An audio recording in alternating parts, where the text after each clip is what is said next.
Good morning and welcome to Manage Your Critic. I'm Cheryl Andrews and the subject today is the fear of being misunderstood. So first I'd like to talk to you about what is this fear like, what happens, what's the impact of it, how does it show up in our lives, what does it do, what happens to our relationships, what happens to our connections, and where does it come from, why does it happen, and then what can we do about it. So welcome.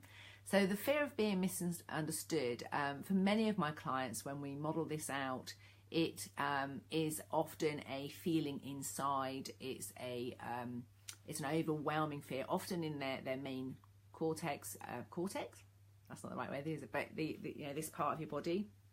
So often somewhere in their gut or even in their heart. But it can be inside or outside. So I just want you to think about, for you, if you've ever had that experience, and you may not know at the moment actually, because how it will show up in your life is that you will be avoiding conversations. So you'll be having a conversation in your head over and over and over again that you need or want to have with somebody else. Okay, and because of that, the underlying thing is often that the reason why you're not having the conversation is because there's this massive fear of being misunderstood. Okay. And that fear can build up and build up and build up and build up inside of us. So if you've ever caught yourself is, maybe saying, I'm sick of being misunderstood. Why don't people understand me?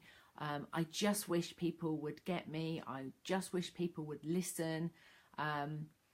I just want them, and you'll kind of have that kind of dialogue. So intellectually, this is where you'll be having some conversations, and these are the kind of words and conversations you'll be having with yourself. I wish I could get my words across. I wish I wasn't so waffly. I wish I could talk more succinctly. You might be having all sorts of conversations, but when you get into the feeling, the kinds of words that my clients have, and yours might be different. That's the whole point behind Clean Language, is I'm asking you questions so you can get clarity of what's happening for you. But making the assumption that maybe, just maybe, for you, it's a fear of being misunderstood.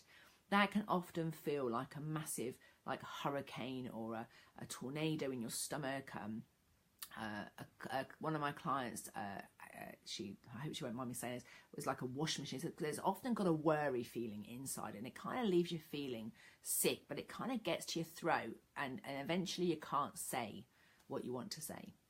And how it might show up in you personally will be that you might end up with sore throats, keep coughing, you might end up with upset stomachs, sickness, diarrhea, because all this stuff will be inside of you, and it'll be like trying to get out, and it doesn't really know what to do. So, and it might come out as a whole load of frustration. You might shout at people that you really love. And it's probably not them that the problem is. It may well be that you're having this challenge with being heard and understood at work. Maybe you're networking and you're putting your 60 seconds out and people are just not getting you and they're not buying from you. It might be that you're telling your boss that this isn't going to work. You can see from your experience that what they're asking you to do, they've done it before and it hasn't worked, but you can't get that message across. You might be in board meetings and not being able to get your voice heard. All sorts of stuff. And it will tend to come out it will show up in our body as a health issue, or it will show up in our relationships. So it'll affect our happiness. It will affect how we show up. And unfortunately, rightly or wrongly, when we get paid to be respectful, paid to hold our emotions, we tend to hold it all day at work. And then the sad thing is that many of our personal relationships then have us coming out all over them. I call it verbal diarrhea. So that's how it will show up. That's if and yours may not be a fear of being misunderstood. So just to take it from me today, that's an assumption. But let's just assume for the moment there are people listening in or watching this video on replay that it's like, yeah, I have a fear of being misunderstood. So I want you to just for a moment to think about, whereabouts is that fear? That fear is like what? Does the fear have a shape or size? And is there anything else about that fear? So I want you to check in with yourself now, and if you can draw or represent the fear and want to take a picture of that and put it in the group, please do so later. That would be great. But the most important thing I want you to do is just check in and get a representation of it. Now, for some of you, it might be simply the word, it might be a sensation, it might be a feeling. Or like for me, it's like a tornado. It sort of starts in the bottom of my stomach and it gets bigger and bigger and bigger and bigger and bigger until it's up here. And I kind of feel like I'm being strangled by this vortex of, that's where the word vortex came from obviously earlier, this vortex of wind around here. And I feel strangled and I feel like I can't speak. And the consequences of it is that when I start thinking about, one of the questions I would ask when I'm facilitating them is, where does that vortex come from? And when I had a recent, this is something that happened to me just this week. So I want you to know I'm always on the journey with you guys. There's always times when a difficult conversation will come up and I'll get into a pattern with it. The difference is I've got these tools to quickly tap into it and free myself of those fears, undo them and let them go very quickly. Whereas perhaps in the past I would have mulled over this and left myself with this horrible sick feeling for weeks, if not years. In my first marriage, I definitely put up with it for about 4 or 5 years, where I really felt I wasn't being heard and understood. I didn't have the tools to know how to be understood. So actually what I did is left the marriage. But I talked about leaving the marriage for like 4 years, 5 years. So it's really important, I think, that when I talk to you about the stuff, it's not that I never have to go through this again. The difference is that with the stuff I teach and train other people now, is I can do it really quickly. So this particular situation was happening, and when I asked, where does vortex come from? It came from me as a really little girl. And I want you to think about that for you. So if, think about where it comes from, and it might come from an experience in your past or somebody else's or an assumption. And each one of us will be very different. Can you hear my throat now though? Because it's quite difficult talking about that. I'm just going to clear that for a moment. So you will be different to me, it's very likely, and you may be similar. But I just want you to check then, where does your fear of misunderstanding come from? And for me personally, I recognised I was quite a young girl. And one of the questions I want to ask you is, how old is that girl? So I'm just going to do that with myself at the moment because I haven't quite checked that one out. I just knew that she was young. And she is about 3. And she's wearing a little white dress. And basically, I have done or said something and it has upset my parents. And that isn't what I wanted to do. And the impact is that I have felt disconnected from them. And I have felt shame on myself for not knowing how to communicate and how to say it in a way that wouldn't upset them. And so what I know now is that if I do that kind of work and I find it's a really young child, I realise that there is a negative emotion, some sadness there that needs to be honoured. And what I used to do is I would go, oh, it's from a childhood, let it go, let it go. Whereas actually, what I did is I spent a few minutes with the 3-year-old and asked the 3-year-old what she'd like to have happen, and she wanted to be understood, and she wanted to feel connected, and she wanted to know that she was safe and that she was loved. And so right now as an adult, I can be the parent to that child. Now, for those of you who've never done this kind of work before, we're having these complex conversations in our heads. It's whether we're brave enough to have them consciously instead of ignoring them. But by spending a few minutes with that child and letting her know that she's safe and that everything is okay and that she is loved and she is connected and all is well, I was able to let that fear go. And then I could come back to this difficult conversation that I had to have.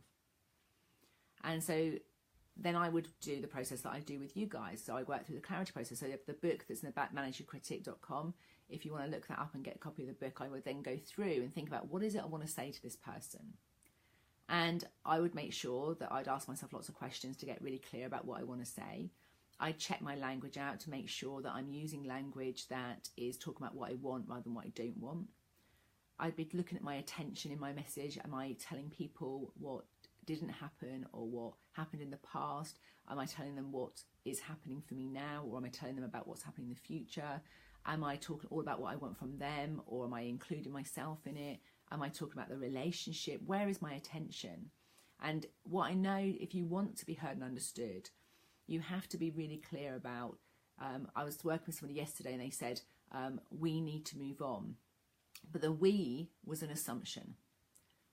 It wasn't something that had been clarified with the other person, but it was more, I need to move on and I need to have this conversation.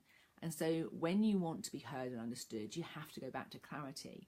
You have to be able to check in with yourself. Reflection, it's worth working with somebody. That's why people have coaches. That's why they have counselors. That's why they have therapists. They have friends, people they can talk to that reflect back what you're saying, because when they reflect it back to you in a safe space, and it's not the person that you're trying to have this really, really important conversation with, they'll reflect back stuff to you that you're not consciously aware of. So if there's a little niggle, or you're a little peed off, or you're a bit fed up, or there's any angst or any sort of anger coming out in your message, they'll be able to feed it back to you and give you that reflection, so that you will be able to go back and go, okay, so where's that fear? Where's that anger coming from? And it might be a young child. It might just be a past experience. It could be a pattern, and it could be something that you need to sort out. It's got nothing to do with this other person. It could be that this thing that this person is doing that's annoying you is actually something that's happened to lots of people have done it to you, and you've got to undo those things and be curious about all of them. So having reflection, having somebody else that you trust, that you can talk to, who's not emotionally attached, who's not involved in the conversation, will help you get the clarity that you're looking for. And one of the big things I want this group to do is start raising awareness that it's not pathetic, it's not wrong to need or want a coach, to have a counsellor, to have professional listeners to reflect things back to you. And if you don't have those, you definitely need to increase your circle of support network. You need to have more friends, more peer support, so you have peer coaching, so you've got people who you can talk to get that reflection, because there are certain things that are always going to be outside your conscious awareness, that you're saying it on autopilot. You've said it for years and you're not consciously aware that even though you've checked, you've asked yourself the clarity questions, you've checked your language and you've checked your attention, that's the bits you can do on your own. But the reflection part is often to get the rest of the clarity is required. You do require other people's input. You need other people to give you feedback, because it's outside your conscious awareness. Now, if you get to the A and you've done curiosity, you've asked questions, you've got clarity of your language, and you know your own intention, and it feels really congruent and really okay, then the likelihood is you don't need feedback from other people. But if you're still not quite feeling right, that might be when you need some reflection, some feedback from other people. Then you come on to I, the intention. So if you've got feedback from people, if when you go to actually say that thing to somebody, you will go into drama at all. So one of the things I talk about in the book is if you go into drama and you start blaming the other person, well, you never do this and you never do that, you have to be able to say, just like me, because we all do this. And if we say never and always, we tend to put people in a box, we push them up against the wall. They've got no way of ever coming out of that to actually have a conversation with us about it. So I want you to think about, when you come to the intention part, the three things I talk about there are the drama triangle. So please check that out. It's a model, and there's some in the blog, sasdetective.com. If you Google drama triangle, there's an article in there as well. I'll put some links below afterwards.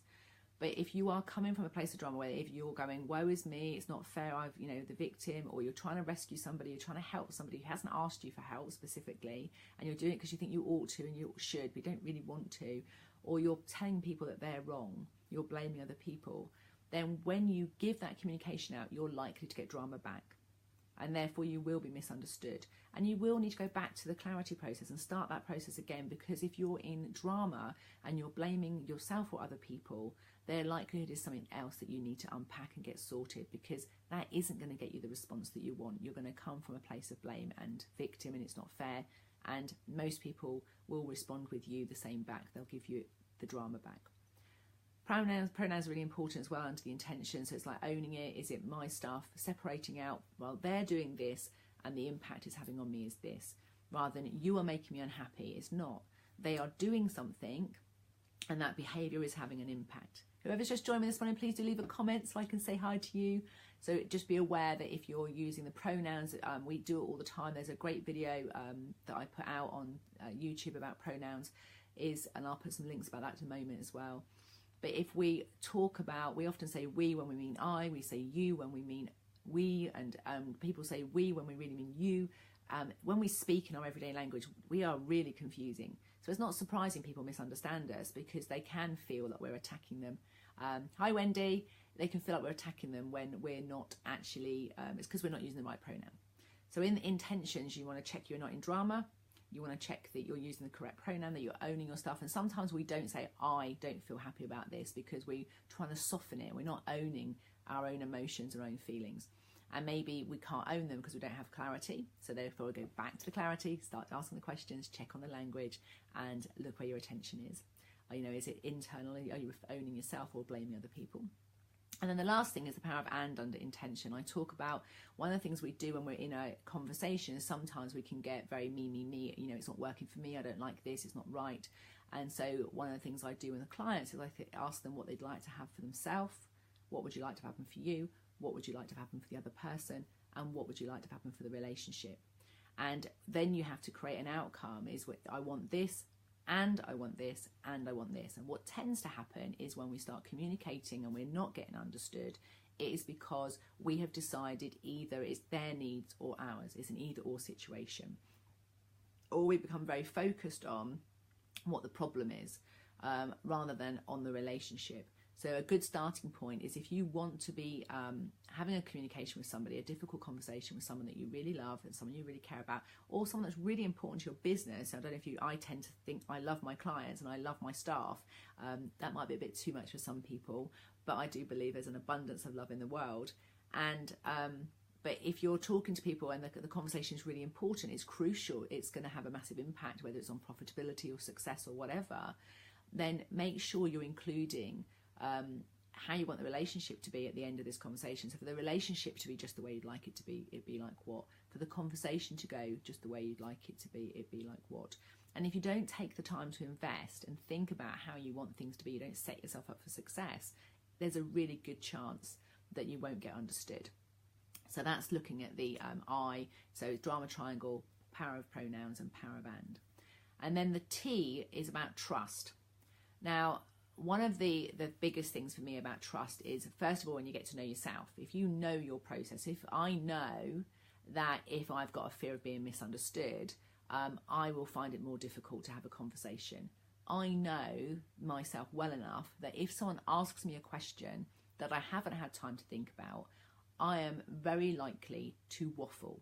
And I'm going to go blah, blah, blah, blah, blah, blah, blah, blah, blah, because that's me externally processing. I'm talking through the story. I'm kind of going, it's like I'm getting everything out of the grocery cupboard to make someone said to me, make a cake, and I'm pulling everything out. But instead of just pulling it out quietly in my head, I'm actually telling everybody the tin of prunes I've got in the cupboard, I've got some flour. And then, but basically I'm trying to move everything out of the way to find the recipe book and find the ingredients. And eventually I give people the answer. So I know myself well enough. So trust is about knowing yourself. I know myself well enough now that I will go through all of that and it will take me a little while before I can give the answer at the end. And in the past, I would do that waffly bit. I'd see people go, what? Oh, get to the point, Cheryl, hurry up. So they would criticize me. And then I used to feel really misunderstood and I felt really hurt. I'd get that disconnect feeling. I'd feel not loved. And so if you don't know yourself well enough, now I know myself well enough, and I have done loads of work to try and work out how to get to the point quickly, and I can't. It doesn't. Well, I do think I get there quicker if I know about the subject. Getting there quicker today because I've written the book. That's why writing the book was so powerful for me. It gave me that clarity of my process that I can talk about it much more succinctly now. But I generally can't. If someone asks me a question I've not ever thought about it, I will do this sort of sorting through the cupboard until I find the recipe, and then eventually I'll be able to give them the information. And I talk about all the stuff that's completely irrelevant and it doesn't make sense to the other person, but it does make sense to me because it's in my cupboard of clutter and I'm having to move it out of the way to get to the answer they're looking for.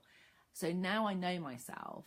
When I see someone go like that, I say, oh, just bear with me. This is just a story. I'm just externally processing. I'm an external processor.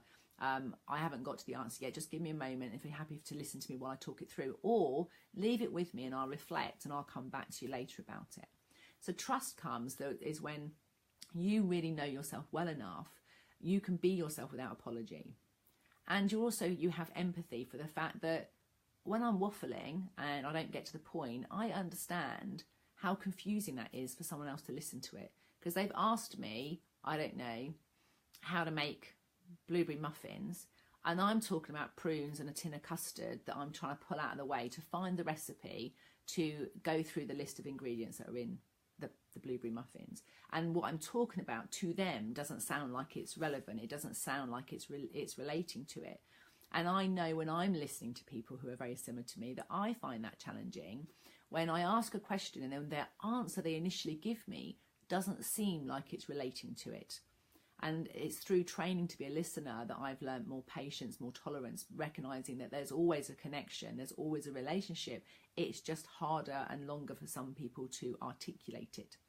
And some people who answer really quickly, they answer with a default answer, a short answer, but actually there's not enough information around it, and you can't always understand them either, because they've answered you with one word answer, but it's not giving you enough context. So that could be equally frustrating.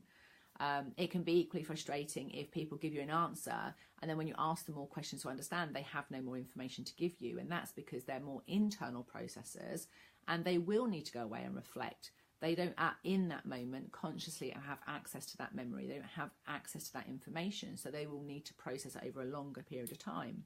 So trust comes from, when it comes to this fear of being misunderstood, when you know yourself really, really well. When you fully understand how you do you, you can be you without apology. But in terms of relationships, you also have to become curious about how other people do them. So let's say Mark is someone who would just give one word answers. If he could avoid saying any words at all, he'd really like that. He'd really like it if I could mind read him, because he finds it quite uncomfortable having to sort of get those words out of his head. I download a lot. We know that's our pattern. And we have an agreement. I work with coaches, so that I do a lot of my downloading and stuff from work, so that when I come home and we're together, that I don't have to go through all of that turmoil of commotion or thoughts with him every single day. It takes the pressure off our relationship. And he also agrees that, when there are some big decisions we need to make as a couple, that he will, give it some thought for 6 or 7 minutes. I leave him with it, and then we talk about it again 3 or 4 days later, because he will need time to reflect. We know our process, therefore we can trust it. And rather than becoming, oh, he doesn't understand, I'm being misunderstood, it's like, we know each other. We know ourselves really well. We've paid attention to our patterns, and therefore we can trust each other. And I think ultimately this thing about being understood is, if you don't have that pattern there, another way of doing it is just trusting that every human being ultimately wants to feel loved. They want to feel connected. They want to feel of value. And therefore, if they are attacking you, or verbally or otherwise, it can be just simply out of fear. So if you trust good intention in relationships, and you do that from the start, you will also operate from a more effective place. But I think that trust can only be maintained when you know yourself well and you get to know somebody else well, because you then give people some leeway. You know that their intentions are good, even if what they've done has annoyed you or you feel misunderstood. But if your intention at the beginning with each other is, we get that us humans will annoy each other, we get that we won't get it right, but actually our relationship is really important, that we'll ask questions, we'll go back to clarity, we'll look at the language, we'll look at the attention, we'll give feedback, we'll make sure we're not in drama, we'll trust each other. And that brings us to the why, that, you matter. And so does the other person you're talking to. And it's about you knowing that you matter, that your story does have value. And it's also about knowing that not everybody is in a place today to listen to you. So you could spend all of this time getting your story really clear, getting very clear about your message. In my throat again. I wonder what I'm not very clear about at the moment. You could get very clear about what your story is, and that other person could have been bombarded with information in the last 24 hours. They could have had loads of stuff that's really upset them, that they haven't had time yet to process. They haven't had someone to listen to their story. So all of their thoughts are going around. They're having this conversation in their head. They've got something similar, like a vortex going around in their stomach. They're feeling sick. And because they haven't been heard, and they haven't been understood, and they don't feel of value, and their story doesn't seem to matter, and people are not listening to them, they can't listen to you. And so it wouldn't matter all the things you did. They may still come across as misunderstanding you, because they don't have the capacity to listen, because they're not being heard and understood. And so one of the things when I work with clients, I say to people, if they keep needing you to listen to them first, remember that you may be the only person in their life that they trust with that information. You may be the only person that they're telling that story to. And if you have the time and space in your life to give them that time to listen and truly listen to them, then do so, because especially if they're my clients, because they've got me to tell their story to, then they can start the ripple effect of listening by paying attention to other people. So we are now at 8:25. Tom, Wendy, if you've got any questions or any learning that you've got from today, I can't see any comments, so I don't know whether this is, I think the other day, oh yeah, I can see Wendy's higher. So if Tom or Wendy or anybody who's on the call today have got any questions whatsoever about the fear of being misunderstood, the main thing is check in with yourself. When you're avoiding conversations, it might be just because you don't know what you want and therefore you can't say it. So it takes time to get clarity. The confidence comes is when you do know yourself. It's where the T work, trust your own process, get to know how you do you. Think about when you're communicating at your best, when you're speaking at your best, when you are being heard, that's like what. And think about how you need to be and what support you might need in order to get that clarity to go forward. And then lastly, whenever any of us are going through change, it's uncomfortable. All right, when we have to move out of our comfort zone, every time I take my business to the next level, every time I take myself to I do something different, I can get that vortexy feeling. And it's not always relating to the same thing, but it's because I'm uncomfortable. I don't feel connected with what's happening because it's not familiar to my brain. My brain doesn't recognize it. It's not something I've done before. Therefore, it feels a bit difficult. And so I always go and get support when I'm doing that. So at the moment, I have 3 coaches. I have a coach that's helping me with selling more. I've got a coach that's helping me to build this group, to be a more effective facilitator in this group. And I've got a coach that's helping me to do better live videos, to be more concise to the point and be more structured in what I'm saying. Because if I want to do something different, I require that reflection. I know that, and I invest in myself to get that because I wasted too many years of my life being stuck with overwhelm that I won't allow myself, because the minute I get rid of the overwhelm, I have clarity. And when I have clarity, I have peace. And it's just a nice place to be peaceful inside and outside, not stewing on conversations that need to be had. So Wendy, you've got very insightful, no questions, just enlightening. Thank you. So Tom, anybody else listening to the video, please, I'd love this discussion to carry on. These Q&As are really, I hear conversations, I have conversations with clients, or it can be stuff that's come up for me this week that inspires me to talk about it on the Friday morning. But if you've got something that's going on for you, maybe you've got a conversation going in your head and you're doing, put the words below. It'll inspire me ready for next Friday. It could also inspire a blog. It could inspire workshops. It could inspire anything. So what are your challenges with your critic right now? Is your critic your own voice? What's it saying to you? What's its words? Put them below.